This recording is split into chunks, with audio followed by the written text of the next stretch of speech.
The coronavirus has clearly infected Australia, and it doesn't discriminate, rich or poor, young or old. I've heard it said that we're all in the same boat. But it's not like that. We're in the same storm, but not in the same boat. Your ship could be shipwrecked and mine not, or vice versa. For some, quarantine's optimal. They're having a great time, moment of reflection, of reconnection, taking life easy, having a cocktail, having a coffee. And for others, this is a time of desperate financial and family crisis. For some that live alone, they're facing endless loneliness, while others, they're finding a peaceful, restful time with their mum, time with their parents, time with their sons or daughters. Some of us are getting money from the government through JobKeeper and JobSeeker, while others are working more hours for less money because of pay cuts. Some want to go back to work because they don't qualify for these benefits. They're running out of money, while others want to kill those who break the quarantine. Some are at home spending 2 or 3 hours a day helping their children with online schooling, while others are spending 2 or 3 hours a day to educate their children on top of the 10 or 12 hours that they're working from home. So we're not in the same boat. We're going through a time when our perceptions and needs are completely different. Each of us is going to emerge in our own way from this storm. It's very important to see beyond what's seen at first glance, not just looking, but actually seeing. We're all on different ships during this storm, experiencing a very different journey. In today's podcast, I want to chat about how the coronavirus crisis is going to affect different demographics, different generations, with leading demographer Simon Kirstenmacher. And as always, you're going to find my chats with him educational, informative, and lots of fun. So welcome to today's episode of the Michael Yardney podcast. Welcome to the Michael Yardney podcast, where twice each week you will learn a number of new ideas regarding success, property investment and money in around 30 minutes. Our show is brought to you by Metropole, who specialise in helping you grow, protect and pass on your wealth through strategic property and wealth advice. Now here's your host, Michael Yardney, Australia's most trusted property commentator who has once again been voted Australia's leading property investment advisor. That's the 5th time he's won a similar award in the last 7 years.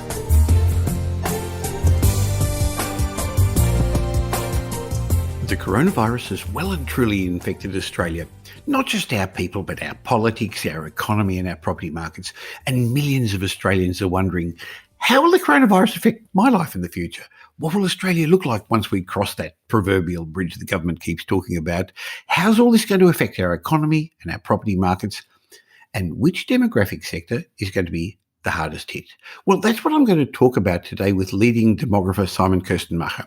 Simon is the Director of Research at the Demographics Group. He's a columnist with The Australian, and he's globally recognised as a rising star in the field of data management and insights. And he's a regular guest on my podcast. So welcome once again, Simon.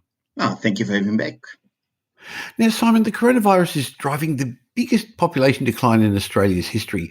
I've read that 300,000 tourists, temporary workers and students are already departing this year in an exodus that threatens to deepen this slump that we're going to have. And I guess it's going to hit the housing markets as well. We know that population growth and immigration has been one of the drivers of our economy. So what do you see moving forward?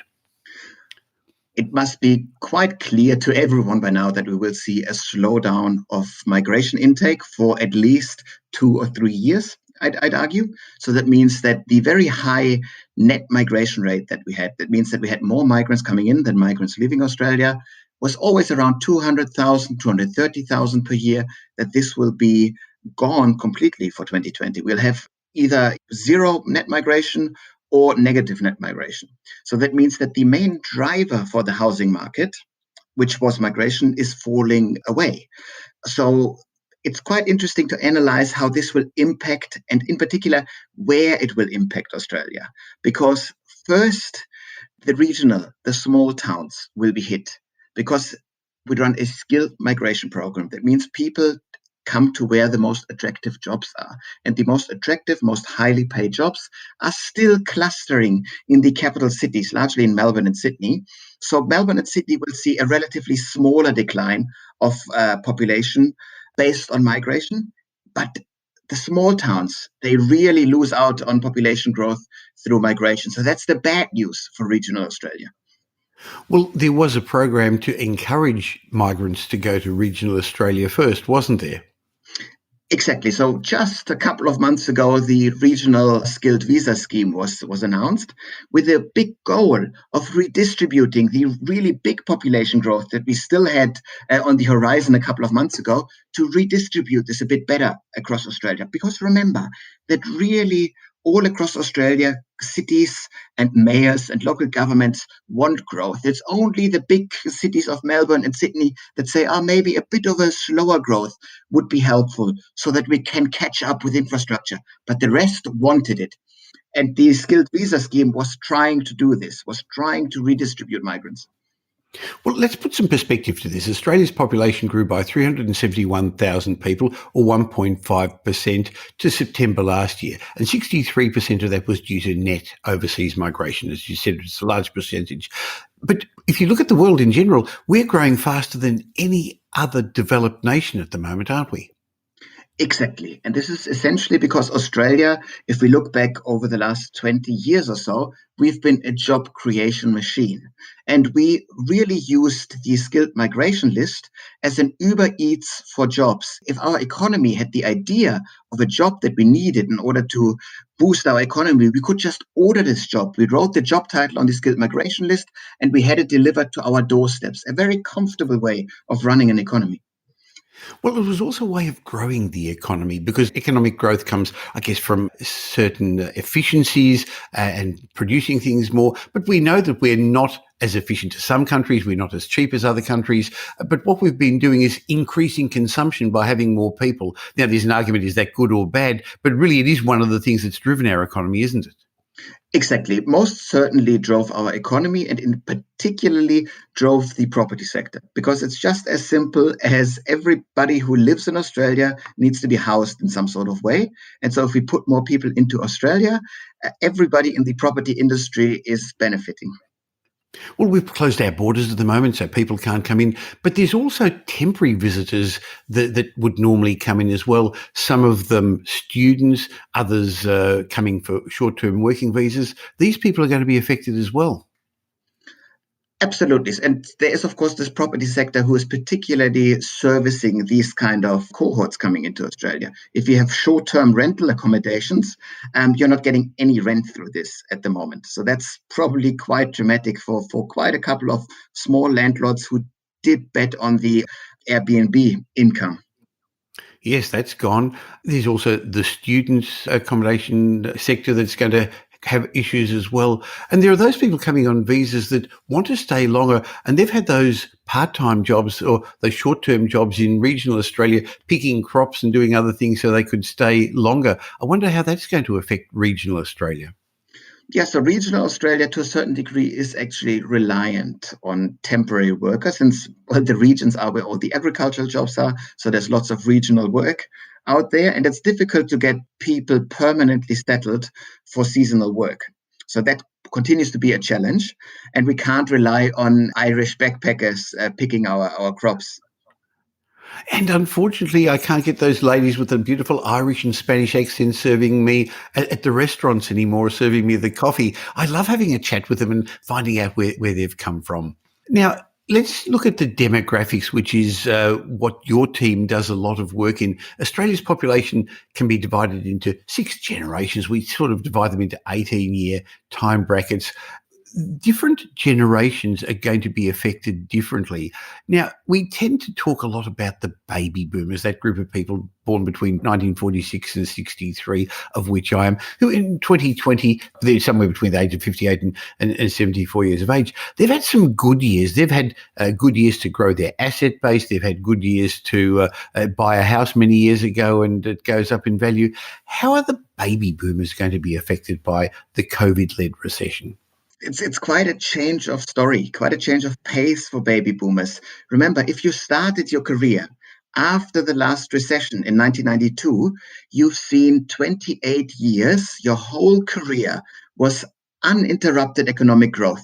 Even the global financial crisis of 2008 was moderate growth in Australia. So it's a big change of pace, because all of a sudden, for the first time in your career, your income or your savings really sank a bit. And that can be quite a shock to the system. But financially speaking, baby boomers who are now about to retire will have seen their super balance shrink by 20+%. And that's a shock. Lots of the baby boomers will try to sit this one out. We'll try to work for another year or two and then hope that we rebounded after this and that the stock market recovered.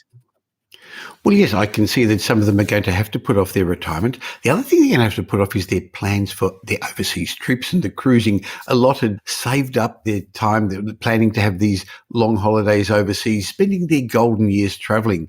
This may change, well, at least for the next couple of years, Simon. Definitely. And I would say for the immediate future, cruise ships are probably not the most popular destination.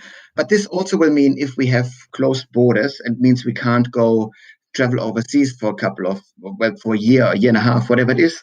That would mean that local tourism would be on the rise. And that would be much needed, considering that we won't get any people into Australia. So we just need to provide lots of in-house travel, if you will. I think that's a good point, and it's important to remember that a lot of these areas suffered from the bushfires not that long ago, but coronavirus has pushed that out of the headlines. So, Pam and I love cruises, and we've been lucky enough to take 2 cruises a year for quite a while now. I think that's off the agenda. I think another thing some of the baby boomers may find is that their children will have lost their jobs and need financial support.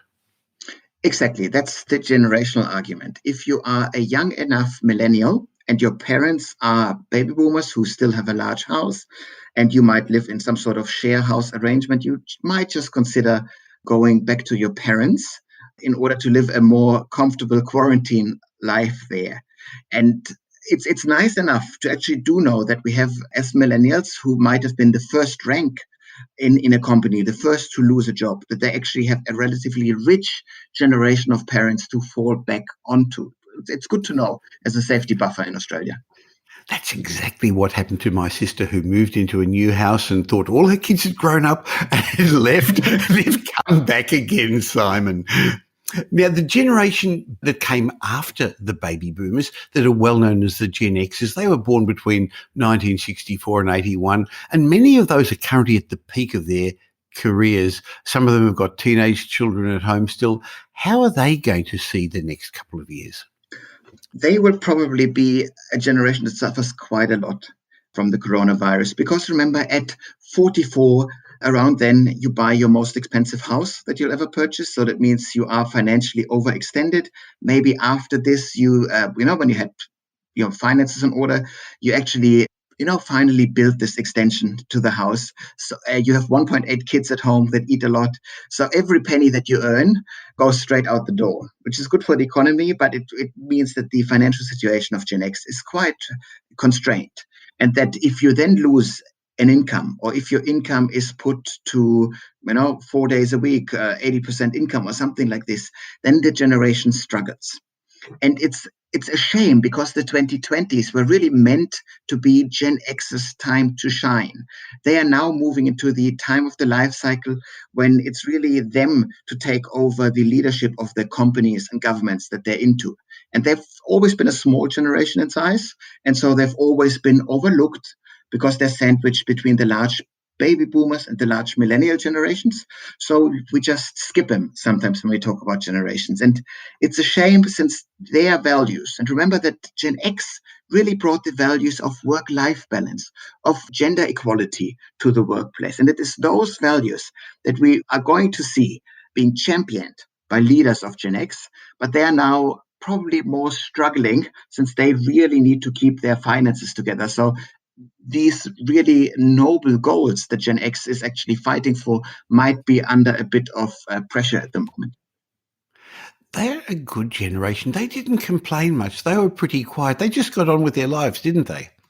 Absolutely. And we always say that Gen X is a very practical generation as well. When you market to baby boomers, when you market to millennials, you can actually get away a bit with moralizing in your messaging, but not with Gen X. This is a generation that researches every feature of every leaf blower they purchase to death. You must be fact-based when dealing with Gen X. It's interesting that you say that because I'm surrounded with them at work in my management. So you're right. That's very much the way they are. And then there's the children of the baby boomers that are often called the millennials. And they were born between 1982 and 99. Today, they're somewhere between 21 and 38 years of age. That's where my children are. Younger generations of people who I think at the moment they think they're not going to die from the virus. They're feeling pretty safe at the moment, and they're in a pretty good position to ride out the next coming years.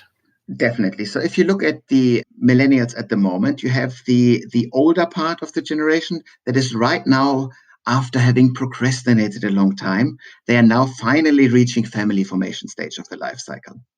That is when you finally buy a house, when you finally marry, and when you finally have kids, and then you need the larger home. And of course, this is a generation very highly educated, very likely to sit in some sort of white-collar techie job where they can work from home. So, and when you work from home and you have enough money to do so, you will want an extra bedroom. So you have a closed study, just a room with a door so that you can have your Zoom meeting, your web conferences in peace and quiet without the kids running in. That's another feature why this millennial generation will need large houses. They at the moment live in the inner suburbs of our cities. But now with working from home becoming an option, they might quite likely be actually looking for larger houses and then wanting to move to the outer suburbs, maybe even consider a move to a satellite city, to a Geelong or a Bendigo, a Ballarat, and then just commute into Melbourne every now and then. Of course, this is the case with other capital cities as well. And then below them are the Gen Zs who were born between 2000 and 2017, and the really little babies born over the last little while, the Gen Alphas. I guess they're really still under the care of their parents in general, so what's going to affect them will really be dependent upon what their home circumstances are like. Absolutely. So Gen Z is the Greta Thunberg generation, if you will. So it's a generation that grew up on smartphones. Every other generation, at least occasionally, looks at their iPhone and goes, wow, this is a very amazing special tool. Not so Gen Z. It's the most boring, normal thing for them. They have the world at their fingertips at any given point in time. When you deal with Gen Z, they think global issue first, local bike path second. So if you think about the issues that concerns Gen Z, they think about global climate change. Now they've seen the global pandemic. They see the world as an interconnected system. They are big systemic thinkers, and they are the kids of Gen X. We said it before, Gen X is a very practical generation. Gen Z is a hyper-practical generation. And they now see the systemic issues that are operating. And from a pandemic perspective, they're in a really safe position because they can just ride out the recession that is coming. They just stay at university longer, and then they are positioned to start their career in an upswing. And then potentially, if things go well, have another decade or two of uninterrupted economic growth right ahead of them to kickstart their career from the very beginning. Now, we're making some very broad generalizations, but I love the study of demographics because it does affect our property markets, but also affects our marketing and our economy. So it really is interesting to see how different groups do think similarly. And even though we all think we're unique and different and special, we're really all much the same as others, aren't we, Simon? Exactly. And that's the main element of the generational research, is that to a certain degree, it just depends on your life stage. As a baby, every generation will need diapers. And then once you reach family formation stage, every generation with small differences will need to buy a house. That's about it. But then there are, of course, those special elements, those special big events that happen in your formative years as a teenager that will actually change your outlook on life forever. And I find that utterly fascinating. If you look at Gen Z, who are the teenagers right now, they are bombarded with global issues. And they understand it from a global perspective, that they don't look at this as a pandemic that impacts the Australian economy. They look at this as a global issue. And imagine 10, 20 years on, when they will slowly step into positions of influence, how they will change the world. Absolutely fascinating outlook. That is fascinating because we are making history. We are living through history. Our children and our grandchildren are going to learn about these things in school, about that time in 2020 and maybe even 2021 when the world went through this pandemic that didn't need visas, that traveled everywhere, and it affected us greatly. There's going to be some changes on the other side as well. Do you think this is the end of working at the office nowadays, Simon? I don't think it's the end of working in the office, but it is most certainly the hyper drive kickstart that working from home needed. When the Australian census is conducted, they ask the question where you worked. At the 2016 census, when this was released, was one of the first things that I wanted to see. I wanted to find out, have we finally started to work from home at a large scale? And I knew from the 2011 census that 4.1% of the people worked at home. And then at 2016, it only was 4.4%. So that didn't change much, but it will be much higher when we get the data from the 2021 census. Because once this privilege, and for some people it is a privilege to work from home, for some it is a burden, but once this privilege is granted, people won't be giving it up easily. So we will see more and more people work from home, but there are still benefits from meeting up in an office. But it will mean that large companies will get away with smaller office footprints in their city offices. And it's well needed because they burn through their cash reserves quite significantly. So if I'm a company with 1,000 staff and I can minimize my floor space by probably a whole floor in the building that I'm renting, that makes a significant difference because I just know that any given day of the week, 20% of my workforce is actually at home.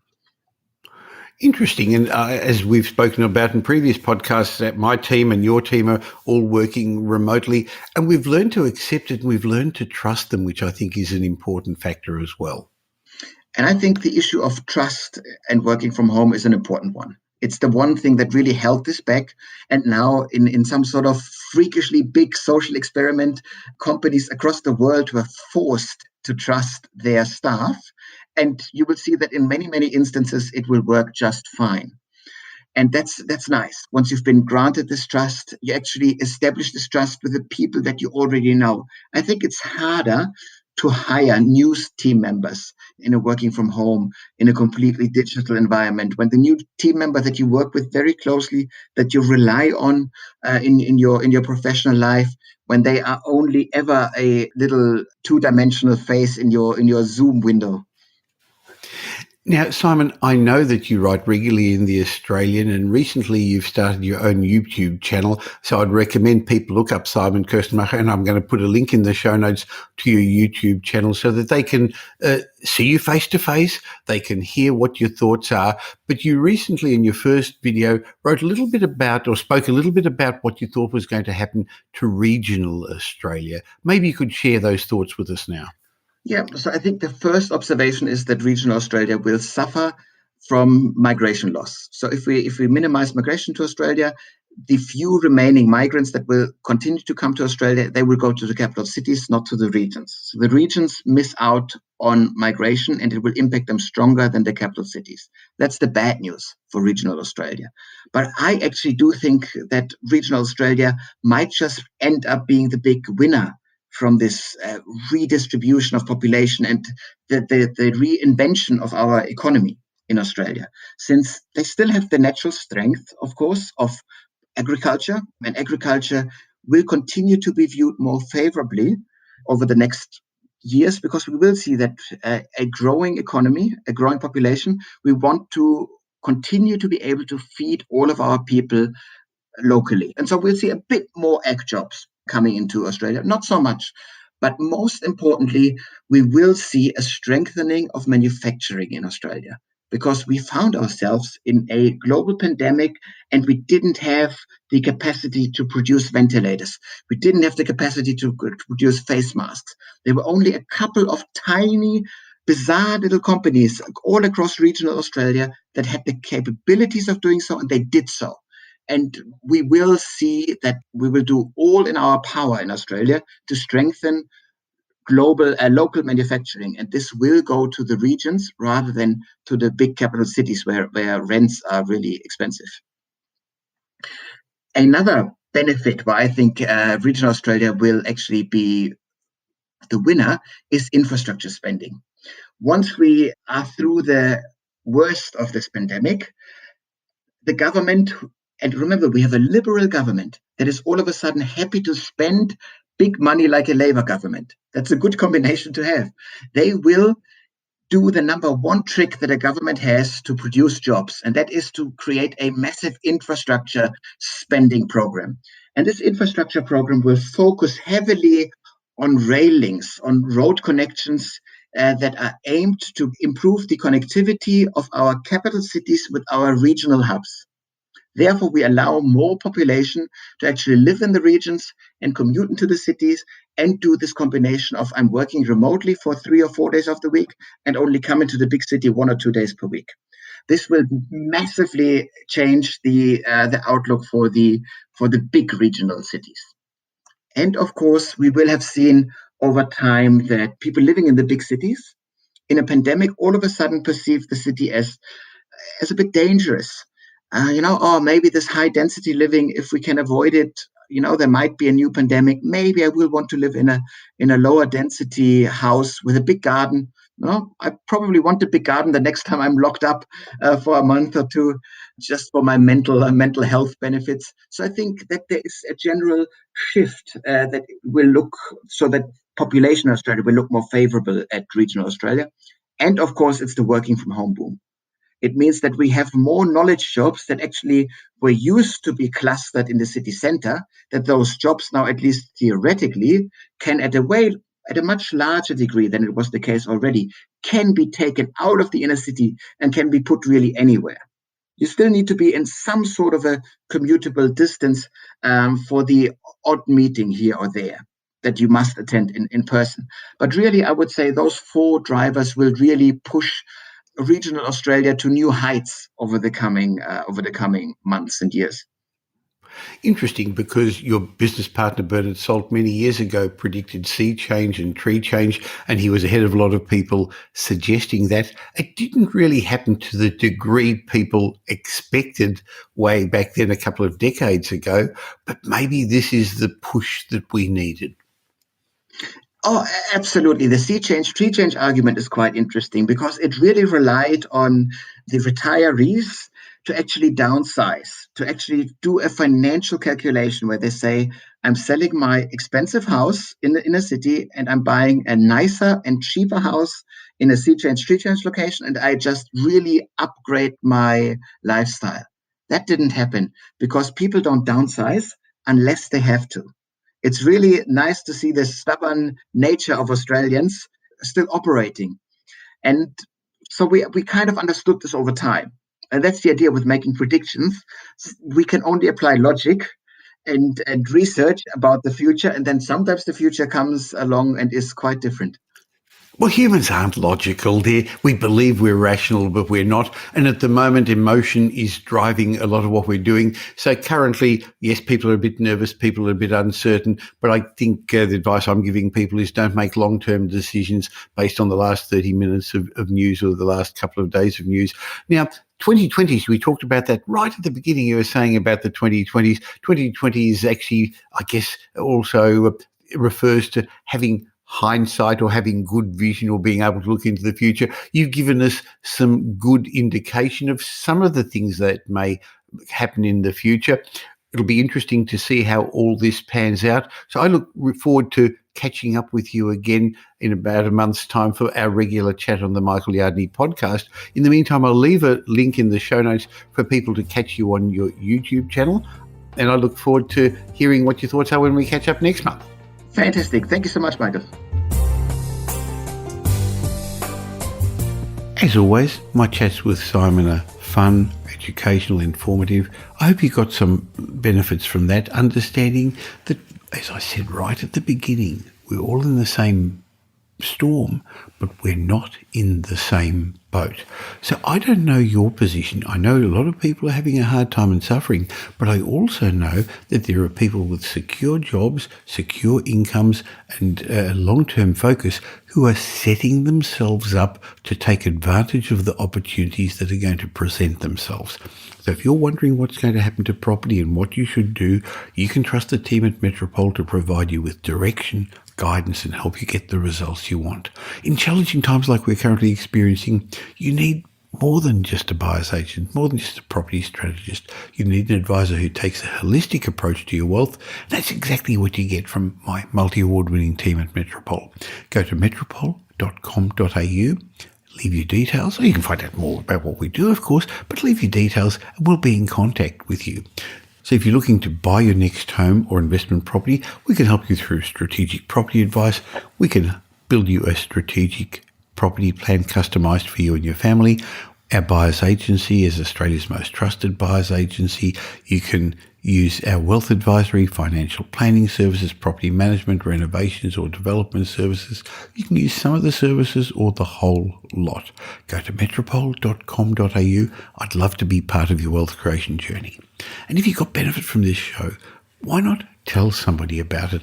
Pass on the message so we can make more Australians financially fluent so they can take advantage of the opportunities, not get sucked into the vortex of all the negative messages. I'll be back twice a week with the Michael Yardney podcast. In between then, you can keep in contact with me through social media. Have a great week. Make it a great week. Thanks for listening to this episode of the Michael Yardney podcast, which was brought to you by Metropole, who help their clients grow, protect, and pass on their wealth through strategic property and wealth advice. If you like what you heard and don't already subscribe, you'll find us on iTunes or on your favourite Android app as the Michael Yardney podcast. Watch out for our next show, which comes to you twice a week, and you'll learn some new ideas about property investment, success, and money in around 30 minutes. To get more of Michael's thoughts, go across to www.propertyupdate.com.au and sign up for his daily morning briefing, and you'll hear from not only Michael but a group of leading property success and money experts. And just a reminder that the information you heard in this show today is general educational advice and not specific investment advice, as we don't know your personal circumstances. If you're looking for specific advice, why not ask the team at Metropole to help you?